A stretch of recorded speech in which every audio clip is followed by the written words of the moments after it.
मैं महसूस कर रहा हूँ बड़ी जातीय वैमनस्यता फैल रही है। क्या ये बात सही है और ये लोग हिस्ट्री का इस्तेमाल लोगों के इमोशंस को भड़काने के लिए कर रहे हैं?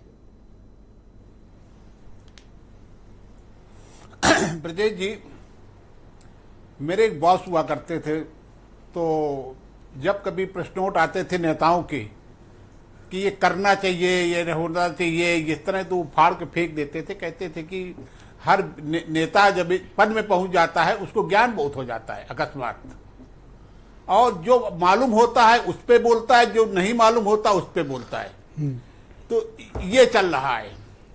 आप एक 15-20 दिन का देखिए, केवल एक ही चर्चा चल रही है इतिहास में, खंडन मंडन और जो मूल समस्याएं हैं उस पे बताइए। आपने सुना कोई चर्चा? कहीं कोई चर्चा नहीं है, सिर्फ इतिहास पे चर्चा हो रही है, अपनी अपनी जिद पे अड़ने की कोशिश हो रही है। लेकिन विजय जी, एक कहना पड़ेगा जी कि यदि हम इस तरह करेंगे तो एक तो वैमनस्यता तो बढ़ती ही है, लेकिन फिर हम सरकार के पाले में खेलने लगेंगे, क्योंकि इतिहास का कोई वो नहीं है। सर, सरकार के पाले से आपका क्या तात्पर्य है सर? जब सरकार के पाले में कौन कौन है सर?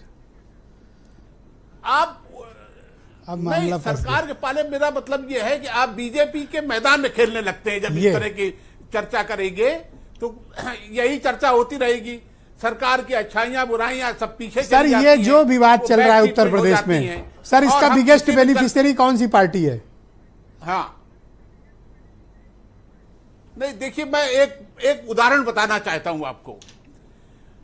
विधानसभा चुनाव के पहले स्वामी प्रसाद मौर्य ने उससे तीखा आंदोलन शुरू किया था, इससे तीखे बयान दिए थे, आपको याद होगा। जी बिल्कुल। और उनके बयान डेली छपते थे।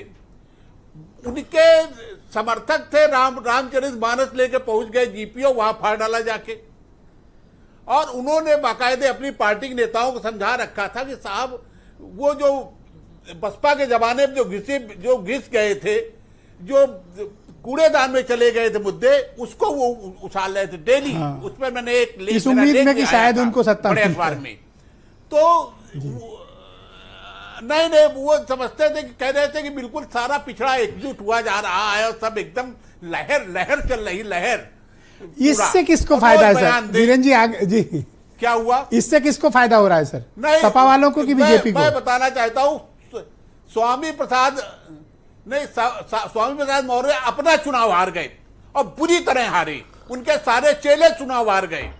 तो इसी तरह जब हम सरकार की अच्छाइयां बुराइयां आप नोट करो, मैं सर वीरेंद्र जी की बात फौरन आपके पास तो सरकार ठीक है। वो जी, थैंक यू ब्रजेश जी। सरकार के लिए ठीक है कि सरकार अपना सरकार को लगता है कि चलो ठीक है, बहस चल रही, चलने दीजिए। बहुत शुक्रिया सर। मैं दूसरे चरण में आपके